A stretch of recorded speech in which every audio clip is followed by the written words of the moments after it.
Hey, what's going on, guys? This is Solomon's Level X, and we're back here on Pokemon Masters to ask ourselves the question, should you summon for Leon and Charizard's rerun?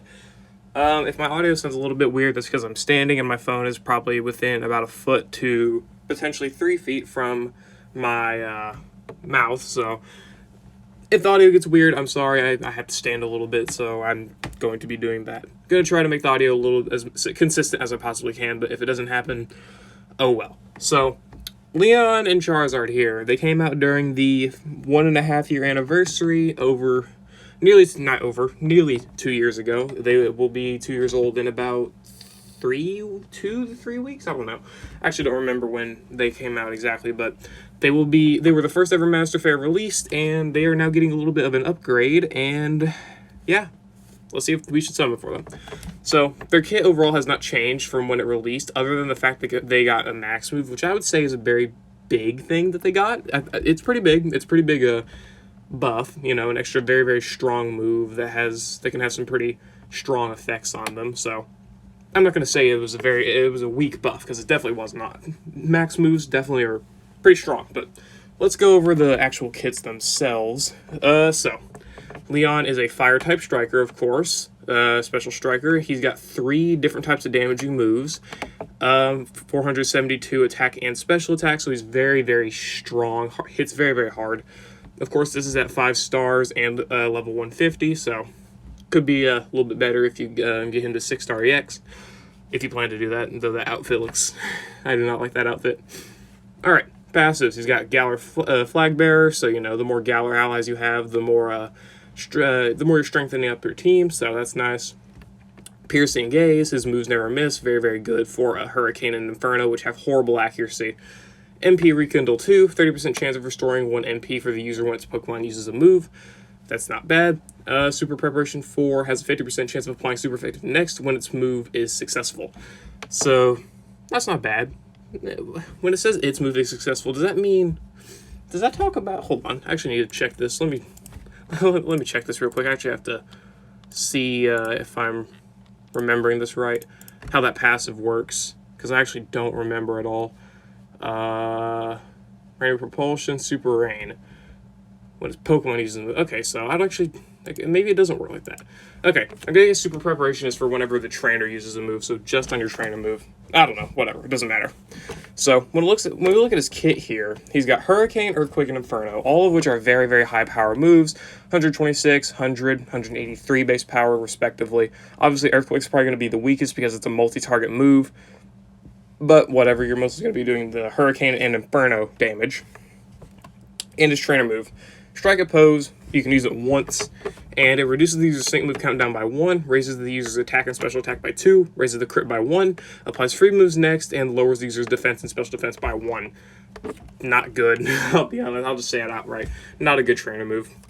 The free moves next can be beneficial, but if you're going to be running this guy, you're likely going to be running him with Sigma Suit Morty, assuming you have him. If you don't have him, then obviously there could be other options, and there might be a reason to use this trainer move, but if you're running up Sigma Suit Morty, he's not going to struggle for gauge. Morty is freaking great with gauge. Like, Morty is by far the best gauge unit in the game, especially at 2 out of 5 or 3 out of 5, because then it's just ridiculous. You have the NPR and all of that stuff as well, but even at 1 out of 5, which is what my Morty is, gauge is insane. Absolutely insane. So yeah, not really the greatest trainer move, but that's kind of where the MP Rekindle comes in here, because once the Charizard attacks, you know, you might restore your MP. You can use it again to buff your attacks and crits, apply free moves next, whatever. So, I mean, it is an option. If you're, like, in, you know, the Legendary Gauntlet and you're, like, very low on gauge, you know, you can use your trainer move, get that free moves next. It helps out a lot. So, yeah, that's the base kit. And, oh, yeah, the max moves. Max Airstream, 400 base power. Max Quake, 400 base power. G-Max Wildfire, also 400 base power. All up to 480, depending on your move level. So, very, very strong moves here. G-Max, or just Max Airstream buffs all allies speed by 2. Max Quake buffs all allies special defense by 2. And G-Max Wildfire applies fire damage field to the opponent's field of play. It's the same thing as, like, Bertha's rock damage field, where you're going to be, you know, damaging the enemies with rock-type damage over time. So, same thing as that, just for fire types. And let's look at their grid. So, I'm actually, well, I'm not surprised, but kind of figure they might have given him like a little bit of a grid expansion here for, you know, extra bait to summon for him, but clearly not. So 1 out of 5, he gets nothing here. He's got Burst In, which can be useful, I would say, I guess. Like, you get your +1 crit here. Like, if you have him just 1 out of 5, I'd definitely pick it up, like, obviously, because you don't really have any reason to not pick it up. And Hurricane Move Gauge Refresh is also nice. Because Burst In here, that could actually be pretty good if you want to know, you know, use your trainer move, then you have Burst In, so you got yourself a guaranteed crit on your next attack. Hope for that NPR, and if you get the NPR, then, well, you got +2 crit. So you're going to be doing a little bit more consistent damage with it. So Burst In's not bad for a 1 out of 5 grid. 2 out of 5, he gets Earthquake and Inferno Move Gauge Refresh, Rejuvenate 6. About it, literally.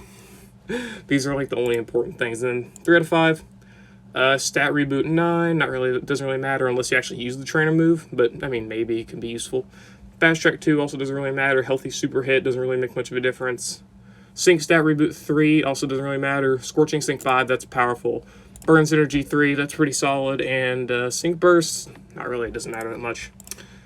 Yeah, you're not really going to get going for much here with Leon, as you can tell. I mean, what else are you going to really go for? I think this might be just your grid. This might just be your grid. I mean, there's not really anything to go for on Leon. Let's be honest. Like, let's not lie to ourselves. Hell, what else are you gonna go for? I mean, you got all your multipliers for your sync move.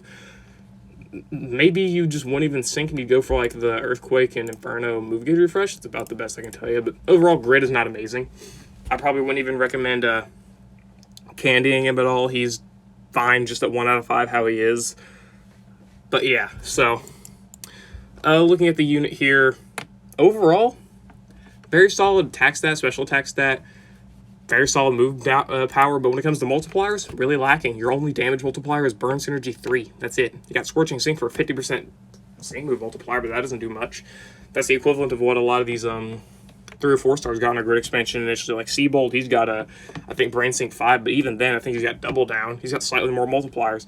Granted, Leon's attacking stat is higher, and he's now got this max move upgrade, but still not really that amazing. His grid just is not that great at all. His damage is not going to be as good as you think it is. He's mostly built for on-type damage, so, you know, which is fine. You know, ground type damage, flying type damage, fire type damage, though I wouldn't really do him with ground type damage because Earthquake's not that powerful, especially without multipliers. I mean, you can have Ground Zone, that's fine, but you can only go so far with that. Cynthia's Earthquakes only do as much as they do just because she has, like, you know, Surging Sand, Ramming Speed. She's got a lot. Leon, not really so much, but I digress. I'm not going to try and say he's, like, bad or anything, because he's not. He, you know, covering 3 types for damage isn't bad, plus having these max moves, that does make a difference. It really does. Especially if you can apply Super Effective Next Tier to yourself with Super Preparation 4 using Max Quake, that's going to do a lot of damage. So, I mean, Earthquake damage against ground-type enemies doesn't really make much of a difference when you're nuking them with Max Quake. So, you know, whatever. But overall, still would not recommend you summoning for him. He's not really that good. He just... It's hard to explain. Like, he's got value because he's a Master Fair. He does, because he's not going to rerun for another long time after this. But when it comes to just overall value, I just would not I could not recommend people summoning for him. He's not really that great. He isn't, at least, especially when it comes to looking at you know, look at how long he lasts. He lasts until the 18th of March here, even longer than Annabelle, Emma, and Cygnus Lysander, which they last until the 6th. So at the very least, again, you can wait until the half anniversary data mine and make your decision then. But overall, Leon, I would not call him a super valuable summon. Tomorrow, we are going to get his Extreme Battle, and I have looked into it. That Extreme Battle is extremely tough looking. It looks like people are going to have a lot of major issues when it comes to actually, you know, beating that Extreme Battle. It's definitely going to be a pain, because you're going to have to use... They have Sentry Entry, they have Wise Entry. They're built just for Leon and no one else. So I wish people luck on that Extreme Battle. If you don't have Leon, I probably won't even be able to beat the first stage myself, but that doesn't mean you should summon for Leon. That's only 600 gems you're missing out on. You're going to spend well over 600 gems in order to get Leon, most likely. Just not worth it. Just not worth it. And overall, again, there's no penalty. There is absolutely zero penalty to you waiting until the half anniversary data mine. You do not need Leon. He does not beat any event that he cannot just beat later on during the data mine. Like, let's look at what even are the stadium weakness types here this week and next week. Yeah, I mean, Fire is next week. Next week we should be getting the data mine, so you can just wait and do. If you somehow need Leon for this Fire week stream here, then you can just wait until then. You can just wait until the data mine and still be able to do them. So you don't even have a reason to summon for Leon right now. You can definitely wait if you're on the fence about summoning for him. There's absolutely zero reason to go for him right now, unless he's like your favorite character or something. Unless, like, you know, Charizard's your favorite Pokemon, Leon's your favorite character, whatever. I mean, obviously I understand that summoning for who you like a lot, and go ahead, do that instantly, of course. But, you know, if you're more on the fence, or if you're more like unsure about it, just wait until the half anniversary data mine. It'll save you so many gems. It'll save you so much, you know, guilt, I guess, or whatever you want to call it. Just overall, Leon's not really that valuable of a character. He doesn't do amazing damage. He does fine damage on type or whatever, because Inferno is powerful, Hurricane is powerful, the max moves are especially powerful. But just overall, he doesn't have as much value as somebody like, I don't know, Sigma Suit Lysander, who has great value just due to how very, very strong he is, both on type and off type. So, overall, I don't think you should summon for Sigma Suit Leon and Charizard, or not Sigma Suit Leon, just normal Leon and Charizard. Especially with the Master Fairy rates. 1% rates, they're not good. They're really not good. The worst thing you got is the fact that Leon won't be back for a long time. That's about the absolute worst thing. But when it comes just to overall unit value, Leon does not have much. It's not like Sigma Suit Lyra, where, you know, you're going to be waiting forever for her to return, and she's got grassy terrain, guaranteed flinches and stuff like that. Or Sigma Suit Chris, where Sigma Suit Chris, where she's got amazing water support and just support in general. It's a top tier unit. Leon's not like that. He's, you know, I think you could probably argue Sigma Suit Red's probably better. Normal Sigma Suit Red and Charizard. And even if you want other stuff from Leon, there's other options. I mean, flying type damage dealers, you got Lost Serena. She's not a damage dealer, but she's got a solid nuke. I can't even think of flying damage dealers out right now, to be honest, other than, you know, limited units, but still. There's not a lot you're going to be summoning for when it comes to Leon that he can do exclusive to himself, other than the max move. So, overall, I would not recommend you summon for Leon and Charizard. Just wait till the half anniversary data mine anyway to make your decision. And I think we're going to end it there, guys. Hope you all enjoyed. Let me know if you're still going to be summoning for Leon and Charizard against my advice or not. I don't blame you if he's your favorite character. But yeah, hope you all enjoyed, and I'll see you all later.